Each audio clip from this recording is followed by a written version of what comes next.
আসসালামু আলাইকুম। ভিডিওটি ওপেন করার জন্য আপনাকে ধন্যবাদ। আজকে আমি দেখাবো কিভাবে পিডিএফ থেকে ডক ফাইলে কনভার্ট করতে হয়। সাধারণত পিডিএফ ফাইলে কোনো কিছু এডিট করা যায় না, বাট ডক ফাইলে সবকিছু এডিট করা হয়। আর আমরা জানি ডক ফাইল সাধারণত মাইক্রোসফট অফিসের একটা ফাইল। তো সাগর স্যার নামে একটা ফাইল আছে, আমি এটা ওপেন করব। দেখতে পাচ্ছি এটা একটা পিডিএফ ফাইল।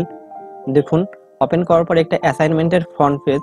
এটা যদি আমরা এডিট করতে চাই এখন কিন্তু আমরা এডিট করতে পারবো না, বাট এটা যদি ডক ফাইল হতো তাহলে কিন্তু আমরা এডিট করতে পারতাম।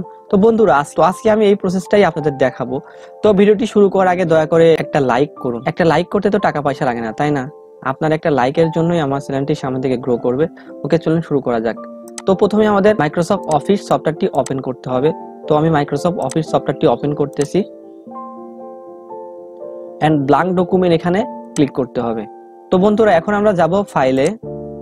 এন্ড ফাইলে যাওয়ার পরই এটা আমরা একটু ছোট করে নেব। দেখেন, আমরা ছোট করে নিলাম। ছোট করে নেওয়ার পর যে সাগর স্যার নামে যেটা আমি লিখছি এখানে ড্র্যাগ করে এনে এইখানে ছেড়ে দিব। দেখুন, ছেড়ে দেওয়ার সাথে সাথে কিন্তু এটা ডকে ওপেন হয়েছে, দেখতে পাচ্ছেন? এটা কিন্তু একটা ওপেন ফরম্যাট।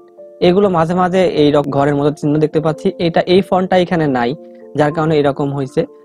তো আশা করি আপনারা এটা বুঝতে পারছেন। এখন যদি আপনি ইচ্ছা করে দেখেন, এখানে প্রেস করার সাথে সাথে কিন্তু আলাদা আলাদা ফন্ট সিলেক্ট হচ্ছে। দেখেন, এইখানে আলাদা আলাদা ফন্ট সিলেক্ট হচ্ছে। আপনারা ইচ্ছা করলে এখান থেকে যে কোনো ফন্ট লিখতে পারেন। তো এটা একটা সহজ একটা প্রসেস, আশা করি আপনারা এটা করতে পারবেন। আর যদি ভিডিওটি বুঝতে যদি আপনার সমস্যা হয় তাহলে অবশ্যই কমেন্টসে বলবেন, আমি আপনাকে রিপ্লাই করার ট্রাই করব। এত সময় ধৈর্য সহকারে ভিডিওটি দেখার জন্য অসংখ্য ধন্যবাদ। ভালো থাকবেন, আল্লাহ হাফেজ।